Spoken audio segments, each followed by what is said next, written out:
All right, on this exercise, I'm going to throw a little curveball at you. You want to step on the resistance band with your back foot.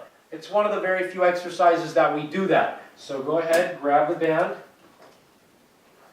step on it with one of your back feet. You could choose which one and then switch. And then once you step on it with your back foot, you just step forward, okay? Now get your arms up all the way above your head. Wrist nice and straight. You want to put your pressure on this exercise on the back foot. If not, the cord could slide out and smack you right in the face. We don't want that. It's not going to be fun. So, arms straight up, come down to a 90-degree angle so your hands meet your elbows, and then you come up. Go ahead and lock it out. You want to keep your hands as close in as you can, not too much, just straight lined up with your shoulder. Okay?